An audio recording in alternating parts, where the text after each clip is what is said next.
Alright, I thought I would give a quick tour of the coop that we are almost done making. We just have to attach the tarp and cut it to the size we want.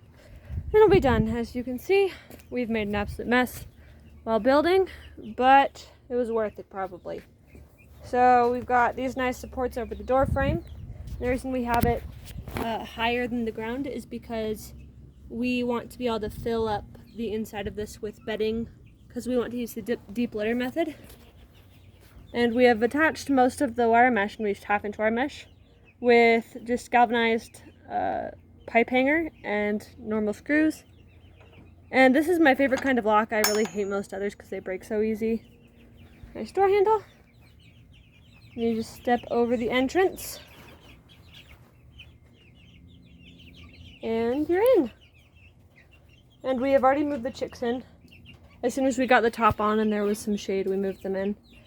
This thing is in here only temporarily, and it's so that we can introduce the chicks that have been raised by a mama and the mama to these little ones, because she has been defensive of these guys and trying to attack them, so we didn't want her to mess with them. Currently, we just have this system for food and water. We will be upgrading it eventually, but for now, this works. This is what was in their brooder with them. I just hung up their food tray so that they couldn't dig it and toss it everywhere, and their water's just on the ground. They all really like this corner for some reason. They've been taking dust baths and chilling in it. Then we have these shelves, and we did something really weird for this. So we just took your normal wall shelf hangers, and then we have two 1x2s going across in the connective points, and then we just connected some bin lids, because I have a lot of extra for making bin cages, and we use those as the top of this. And it does make for the most sturdy shelf, but like, it's gonna hold up some chickens. The only problem is the edges of these bins, except for the hefties. The hefties' edges are pretty solid. And we just have pine shavings in there. And I made this little ladder. It is definitely not human grade, but it's attached to these pretty firmly. And then these pieces are at least firm enough to hold 1 or 2 chickens at a time, with the bottom probably being the least sturdy because of the way I attached it. It's also the furthest out. But that way, once we clip their wings, they can hop up there, hop up here.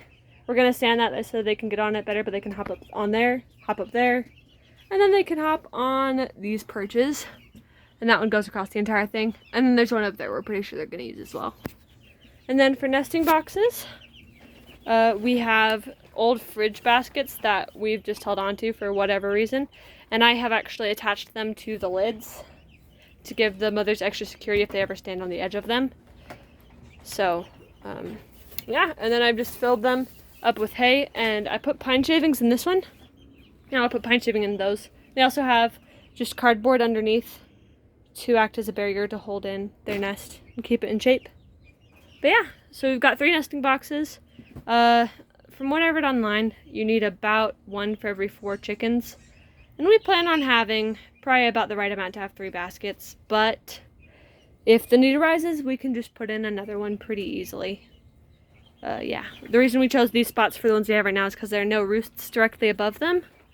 This one almost does, but not quite. And that way they just won't get pooped on all night. So yeah, pretty simple design. There's wire mesh on the bottom. It's about 3 feet high, so we can put as much stuff in as we want, while the chickens still have plenty of room to walk underneath it. Then the top is covered in a billboard, which is why there are letters on it. But it's really sturdy material, and it's rated to stand against weather. And then we connected the wire mesh to itself with zip ties. We never got around to cutting those, but we might. And then wire mesh on the front as well. And during the summer, we plan on just leaving the front and back open to allow for breezes and ventilation. During the winter months, we're probably going to cover up at least the back and maybe part of the front, but we'll see. So yeah, they seem to like it. That's good enough for me. I'm excited to be able to let the mom out, but we gotta wait probably 1 or 2 days till we know that she's not gonna flip out when she gets near the other chicks. Anyways, hope you enjoyed.